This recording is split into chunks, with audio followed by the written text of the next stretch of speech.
aujourd'hui, je vais vous présenter la capsule pédagogique 6.6. On va voir l'équation sous la forme générale d'une relation linéaire.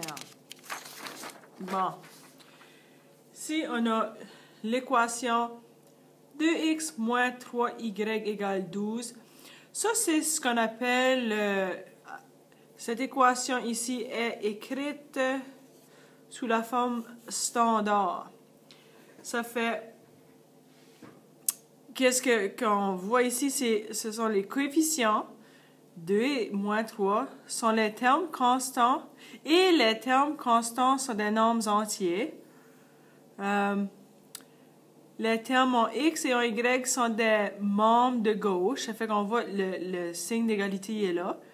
Les x et les y sont à la gauche de l'équation et le terme constant est dans le membre de droite.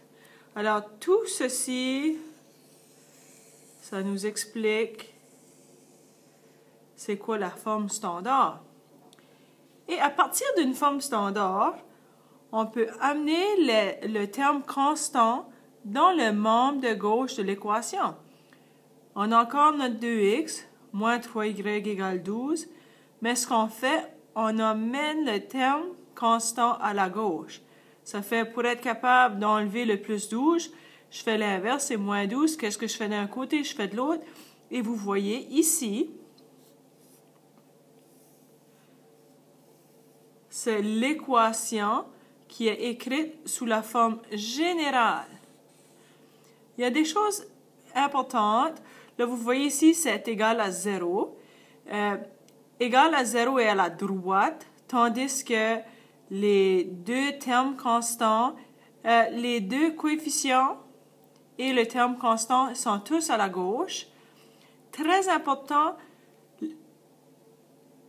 ce qui est rattaché aux x ici, puis on le met dans cet ordre, les x, y, terme constant. Puis qu'est-ce qui est attaché au x? Ça doit toujours être un nombre naturel. Puis ici, on le voit, les nombres entiers sont des moins, des négatifs et des positifs.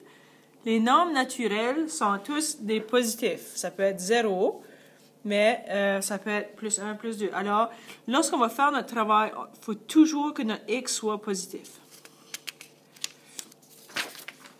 Ça fait, on le voit ici, on a des équations sous forme explicite et je veux les écrire sous forme générale. Alors, là, je sais que ça va être x, y, terme constant, égale 0. OK. Qu'est-ce que je vais faire? Je vais amener tout ce qu'il y a là à la gauche. Mais avant de faire ça, là, ici, mes x, j'ai une fraction. Puis, il faut que j'ai un nombre naturel. Ça fait, vous allez voir, ça va être un petit peu différent ici. J'ai deux termes. Parce que j'ai deux termes, ceci, c'est comment je vais me débarrasser du tiers ici. Je vais mettre des parenthèses autour de mes deux termes. Qu'est-ce que je vais faire à la droite, je vais faire à la gauche. Et ce que je vais faire pour éliminer mon 3 ici, je vais faire multiplier par 3, multiplier par 3. Et qu'est-ce que ça va me donner, c'est ceci. Je vais avoir 3y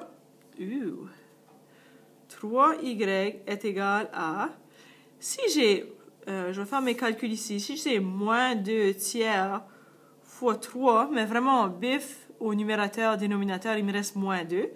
Alors, ça va être moins 2x plus, mais mon 3, je vais le multiplier avec le 4. Je fais de la distributivité, même si ma multiplication, mon 3 est à la droite, là, je fais quand même 3 fois ça et 3 fois ça. Ça me donne plus 12. Ça fait que maintenant, je sais que je vais avoir quelque chose égal 0. Je vais envoyer mes x à la gauche. Ça donne bien parce que l'inverse de moins 2x, c'est plus 2x. Alors, ça va bien. Il faut que ça soit positif à la gauche. Alors, plus 2x. Et je vais commencer à écrire. Je vais avoir 2x. Ici, c'est un terme, mais c'est un plus. On ne met pas toujours le plus. Si c'est un négatif, oui, mais c'est un plus. On ne met pas toujours le plus. Alors, on a 2x plus 3y. Et mon terme constant ici, c'est plus 12. Pour l'envoyer à la gauche, je vais faire l'inverse, moins 12. Qu'est-ce que je fais à la gauche? Je vais faire à la droite. Et c'est moins 12. Alors, à la droite ici. Qu'est-ce que je fais à la droite? Je vais faire à la gauche pour le moins 12. Ça fait, j'ai mes x, y, terme constant. Bon. Ceci, on va le faire différemment. Parce qu'on voit ici, on a 3 cinquièmes. Et c'est multiplié avec x plus 2. Lorsque ça va être sous cette forme ici, parce qu'on a deux facteurs, ici on avait deux termes, ça fait que j'ai multiplié 3 avec les deux termes. Ici, ça va être différent. Je vais vous montrer. Y moins 1 est égal à, je vais avoir 3 cinquièmes multiplié avec x plus 2. Puis dans ce cas-là, qu'est-ce que je vais faire? Je vais laisser faire mon x plus 2, puis je vais juste me débarrasser du cinquième. Ça fait que je vais faire fois 5 ici, mais à la gauche, je vais faire fois 5. Si je descends, ça me donne 5y moins 5. Ici, c'est comme j'avais 5 sur 1. Je biffe qu'est-ce qu'il y a au numérateur et au dénominateur. Il me reste 3 multiplié avec x plus 2. Je fais ma distributivité. C'est 3x plus 6 est égal à, j'ai 5y moins 5. OK, attends. Mes x ici sont à la droite et mes x sont positifs. Ça fait ce que je vais faire, je vais tout envoyer à la droite et je vais avoir 0 à la gauche. Vous allez voir, par la suite, je vais le changer. Fait, là, j'ai mes 3x. 5y ici, je vais l'envoyer à la droite. Ça fait l'inverse de plus 5y. Ça va être moins 5y. Moins 5y. Alors, je vais mettre moins 5y. Mon plus 6, je vais envoyer le moins 5 à la droite. Ça fait l'inverse de moins 5, c'est plus 5. Plus 5. Et il me reste plus 11. Bon. Là, on le voit ici. Notre x est positif, c'est ce qu'on veut. Mais je vais l'inverser pour que mes coefficients numériques et mon terme constant soient à la gauche. Ça fait 3x moins 5y plus 11 est égal à 0. Alors, ceci, c'est ma réponse. Et rappelez-vous, on n'a pas développé les équations de la même façon. Deux termes ici, j'ai multiplié le dénominateur de 3 avec les deux termes, tandis qu'ici, j'ai deux facteurs. J'ai séparé mes facteurs 3 cinquièmes. C'est un facteur x plus 2, c'est un facteur. C'est deux choses qu'on multiplie ensemble. Ça fait tout ce que j'ai fait. J'ai éliminé les cinquièmes du 3 cinquièmes. Et ce que j'ai fait là, j'ai fait la même chose à la gauche. On continue. Bon. Oh, détermine les coordonnées à l'origine de la droite. Les coordonnées à l'origine, là, mais ici, on a l'ordonnée à l'origine et l'abscisse à l'origine.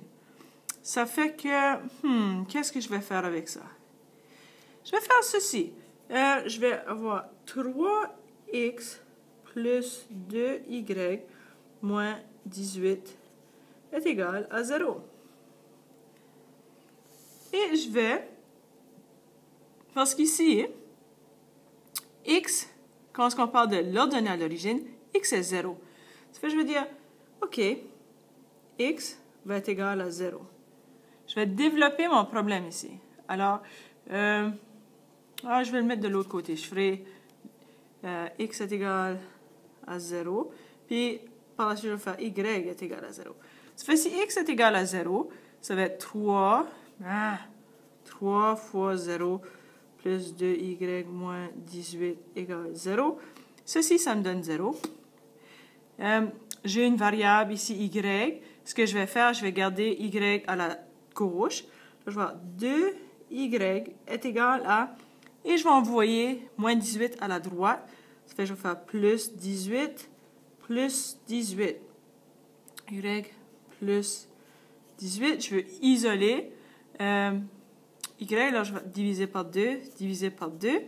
Y est égal à 9. Alors, détermine les coordonnées. Ça fait lorsque x va être 0, y va être 9. Et on fera la même chose ici. Si j'ai 3x plus 2, on dit que y est égal à 0, fois 0, moins 18 égale 0. Ceci, ça me donne 0. 3x est égal à plus 18 plus 18. 3x est égal à 18 divisé par 3 divisé par 3. X est égal à 6. Alors, dans ce cas-ci, lorsque x est 6, y va être 0. Alors, détermine la coordonnée à l'origine de la droite d'équation. Pour l'ordonnée à l'origine,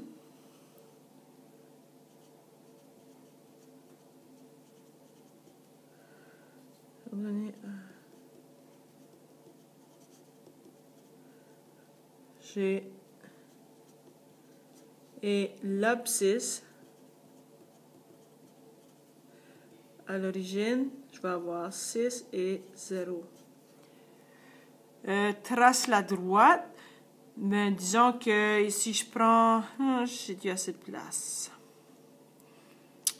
Ça va ressembler à quelque chose comme ceci. Disons, la droite, si j'ai 0, 9, 0 sur les x, 4, 5, 6, 7, 8, 9, disons. Alors, mon point serait environ ici. Ça, c'est 0, 9. Et l'abscisse, c'est 0. Alors, 6 ici, 0 pour y. Et je ferai ma droite qui passe là. Et pour vérifier mon graphique, je peux trouver, disons, des coordonnées à l'intérieur de mon graphique et les remplacer. Disons que j'ai les coordonnées 2 et 4, mais je peux remplacer x avec 2 et y avec 4 et faire le calcul pour voir si ça fonctionne.